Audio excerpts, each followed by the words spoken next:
Bonjour, c'est un scandale qui n'a que trop duré, dit Fabrice Rousselot, l'éditorialiste de Libération. Une dérive qui plonge dans le désespoir des milliers de familles avec un proche ou un enfant handicapé et que l'on préfère taire en toute connaissance de cause. Depuis des décennies, la France exfiltre ses handicapés vers la Belgique sans se préoccuper d'un quelconque suivi ou sans ouvrir plus de structures adaptées dans l'Hexagone.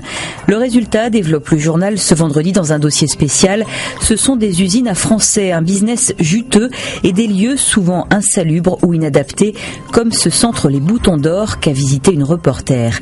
Le récit fait froid dans le dos. Les pensionnaires sont livrés à eux-mêmes, les chauffages ne fonctionnent pas, des fils électriques sont dénudés, les lits ne sont pas adaptés et la liste est encore longue.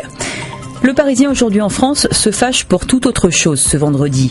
Le rapport sur un nouveau permis de conduire vient d'être remis au gouvernement et parmi les propositions figurent un examen de passage payant et un allongement de la formation. Ces mesures et d'autres sont nécessaires, estime le journal, comme le recrutement de nouveaux inspecteurs du permis de conduire. Mais ce qui fait peur, c'est le risque de hausse du prix global du permis qui représente déjà un coût énorme pour les jeunes. D'argent, il en est aussi question dans le Figaro avec le plan d'économie de 50 milliards d'euros avancé par Manuel Valls. Face à la fronde des députés socialistes qui estiment que la rigueur va peser trop lourdement sur les ménages, le parti menace de sanctionner. C'est mardi prochain que le programme de stabilité doit être soumis au vote du Parlement. Peur de la rigueur, la Presse Magazine vous propose un drôle de contrepoint cette semaine. Courrier International d'abord s'intéresse aux ultra-riches qui investissent les villes et les transforment en ghettos de milliardaires. L'hebdomadaire voyage à Londres, New York, mais aussi à Singapour.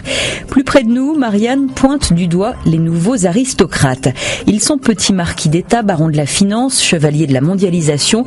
Ils accumulent les revenus, se partagent les passe-droits, cultivent l'entre-soi. Le Point ne dit pas mieux, mais vise à gauche. Après la droite décomplexée, voilà la gauche sans gêne, d'Aquilino Morel et son cireur de chaussures à Ségolène Royal et ses interdictions de décolleté en son ministère. Pour compléter le tableau, l'Express dépeint Hollande, l'homme à femme.